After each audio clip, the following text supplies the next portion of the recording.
Welcome to Durbania. I'm Durbin, and I'm going to read way too much into Elf as we continue reviewing and reading way too much into classic Christmas films. Elf is an interesting movie. I've only seen it twice in my life.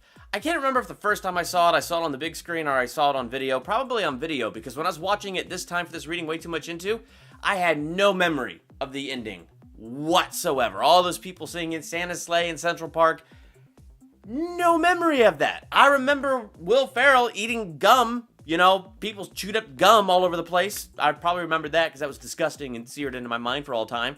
I remember some of it. I don't know, interesting. But anyway, it was fun to go back and see it again. And as I'm watching it to read way too much into it, there's some pretty cool stuff in there. Like, for me, when you look at Buddy's biological dad in the movie, or even his girlfriend Jovi, like, she dropped a line where she said, just gotta get through the holidays, and Buddy was like, what? Get through the holidays? I feel like you have these two separate things. You have Jovi, his girl, and then you have Buddy's biological dad, and they're in this category of just representing forgetting what the Christmas spirit actually is and what the Christmas spirit's all about. Then you have Buddy, who is definitely a crazy caricature, just utterly insane nutball guy, but is that childlike innocence, that childlike wonder, that Christmas spirit that we're all supposed to have. And he's the guy that's coming and reminding them of what Christmas is really about and what the Christmas spirit should be about.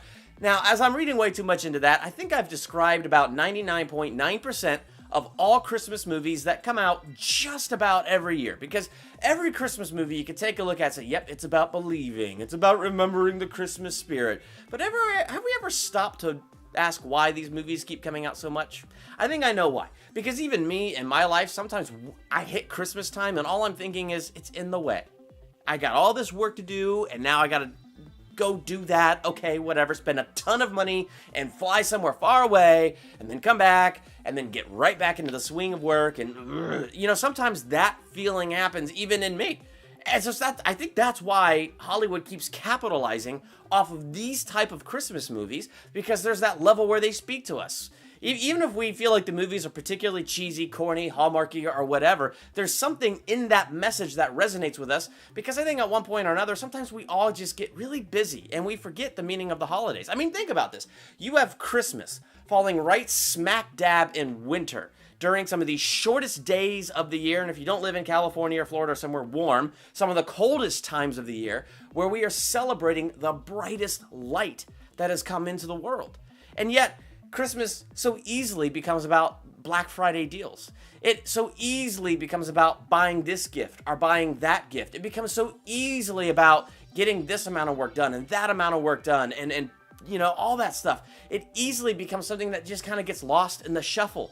It really does. The whole meaning and spirit of it, where, no, we got to cease striving. We got to cease this stuff and just take a minute and be happy and joyous and be happy with each other. And we forget that. And I think that's what Buddy is supposed to be. He's supposed to be the reminder to his biological dad and to Jovi and to that world that it represents.